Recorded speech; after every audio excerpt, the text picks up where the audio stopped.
Alright guys, today we have some more interesting information regarding The Last of Us Part 2, and I did tell you guys I was going to do my absolute best to keep you updated and informed with everything that I feel is relevant, and so this information we're going to go over I do feel is relevant. I think it's stuff that we're going to want to pay attention to, and it really does help kind of give us a better idea of exactly, some of the design decisions with this game, but also a little bit more insight into the story.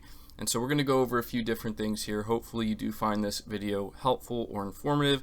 And the first thing we're going to focus on here is actually what Neil Druckmann had to say talking about the relationship between Joel and Ellie in this game and the role that Joel is going to play, as well as Dina and the relationship that her and Ellie have and how important her role in this game is going to be. If there's one thing I think we're all very interested in is the story of this game, and obviously Naughty Dog is being very careful not to reveal anything that's spoiler related, but they want to set up the general premise of what this game is going to be.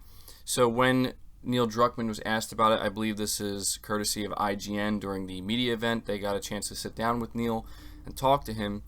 When asked about the relationship between Joel and Ellie, he said that their relationship is strained. Some of it is because teenagers will be teenagers, and some of it is because of their history, which is why you haven't seen them together a lot, he said.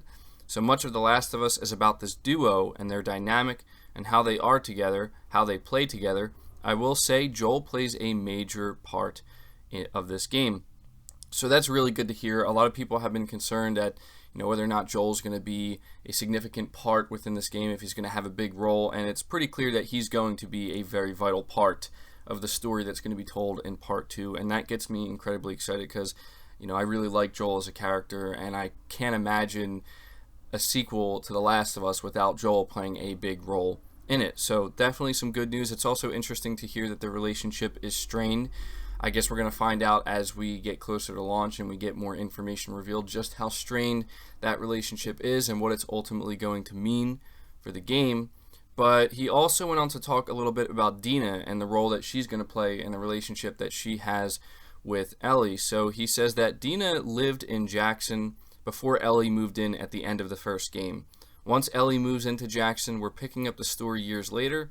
Dina has become Ellie's best friend, and that's what Druckmann had to say of their relationship. And they're part of this crew that go out on these patrols. They hang out. Jackson has electricity, so they watch movies. They live a teenage life. Not only that, these characters have been very flirty with each other, and now that Dina's single, the demo you saw at E3 2018, we saw this festival where the two characters kissed for the first time, where we're coming in for the new demo. Ellie's not sure where Dina stands. Druckmann explained that Ellie and Dina's relationship took such prominence during the recent demo to demonstrate the complexity of their bond. It was important for us to show in the demo the complexity of that relationship. It's these really sweet, tender moments of levity to show how capable Dina is. And he also goes on to say that this event happens to Ellie that just disrupts all of that, and she has to dig in deep to that survivor and say these people cannot get away with this. He explained, later noting in our chat that I'll just say Dina plays a major part in the game. So some interesting stuff there coming from Neil Druckmann. It sounds like there's definitely going to be some more layers of complexity between Ellie and Dina maybe than we first thought, and I think that that's really what's going to kind of add to it. And I think that I speak for a lot of people when I say that that's what makes, I think, The Last of Us such a great game, especially playing it once again more recently, is they have a way of subtly adding these layers of complexity with the characters that just make them so real, so down to earth, so believable. They just seem like real people, and because of that, it's so easy to relate to them in some ways and enjoy the commentary and the banter between them. And so this is one of the biggest things that I'm looking forward to,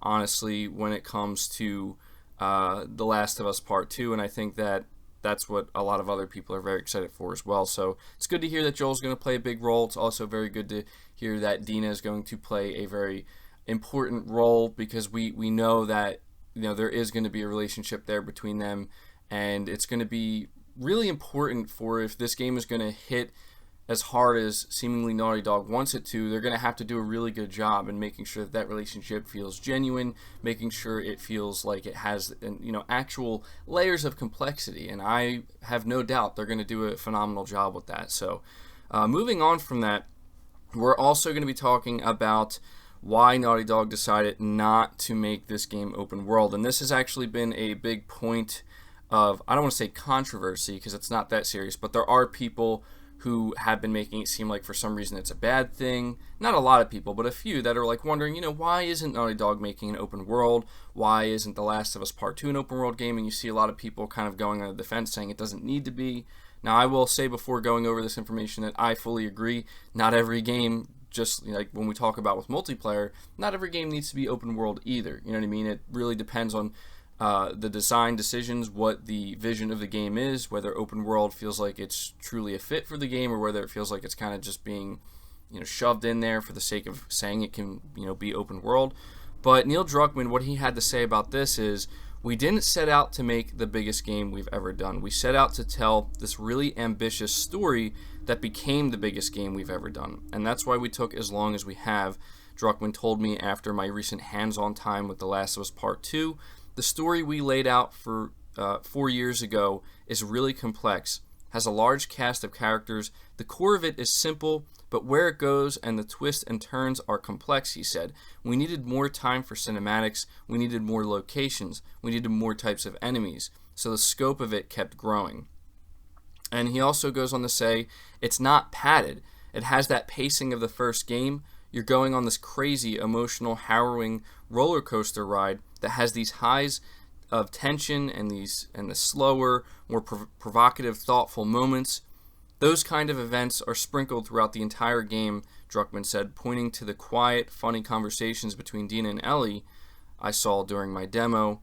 And so this is pretty much, Neil Druckmann coming out here kind of just letting us know, not that I feel like it just needs any explanation, but it is interesting to hear why they're not going for open world, and it sounds to me like their reasoning, honestly, to me, it's like one of these situations where I'm actually really glad to hear this, because The Last of Us, in my opinion, is not a game like, talking about a sequel here, and based off of everything we've enjoyed on the first game, it certainly does not need an open world. And I feel like what he said here, the most important thing is that they didn't want to have any padding.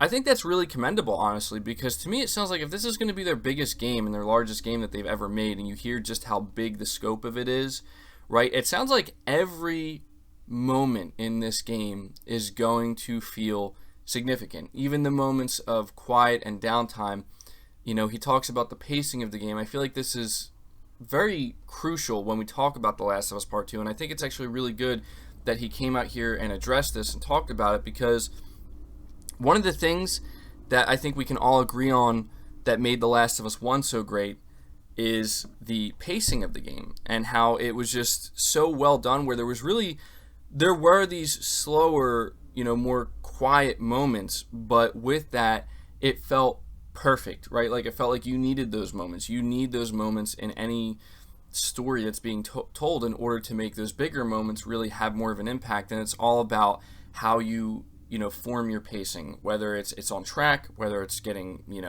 sidetracked, whether it's just all over the place. You'll often find that a lot of times really great games have been held back by just poor pacing, where it's like the pacing of this game, it's just too stretched out. As he puts here, it's just there's too much padding, there's too much unnecessary fluff and whatnot. And I'm really hoping that with The Last of Us Part 2, the thing that really gets me excited is the fact it's going to be such a big game, but they're really working hard at not having extra fluff, extra padding, because God knows, man, God knows you can play a lot of games these days that just throw everything in there. You know what I mean? Just like more than you could ever need, more than you could ever want, to the point where it's just nauseating, where it's like, why is all of this here? Why? Like, it's just overwhelming. It's too much. And that is the last thing I think anybody wants out of a game like The Last of Us Part 2. So it's just really good to know that Naughty Dog is in tune with us as well, where they know, like, people don't want this. They want to make sure that every moment you play, whether it's 10 hours, whether it's 30 hours, every moment is worthwhile. Every moment has a purpose. You know what I mean? And that, in my opinion, is really, really important there. That's, I think, talking about God of War for a second here, because I feel like the two are kind of relatable. that's what made God of War so great, and nobody really cared at all that the game was like 25 to 30 hours. The reason why it was great that it was 25 to 30 hours is because every single hour of that game felt meaningful, right? There wasn't a single hour of God of War that felt like, oh man, like why is this here? Why are we doing this? Like, this just feels like padding. This feels unnecessary. There was no moments like that. I feel like when it comes to The Last of Us Part 2, we're going to end up feeling very similar in that way. Now, the final thing I do want to bring up here and talk about is how apparently, speaking to the size of the game, The Last of Us Part 2 is about 50% bigger than the first game. So this article goes on to say, we've seen an outbreak of new details on The Last of Us Part 2 over the past few days, with Naughty Dog giving players glimpses into what changes and improvements we can expect to see in the upcoming sequel, and it's clear that this is going to be a massive game. Even in the absence of a multiplayer mode, Naughty Dog are claiming that this is the biggest, most ambitious game they've ever made, and it's not even open world.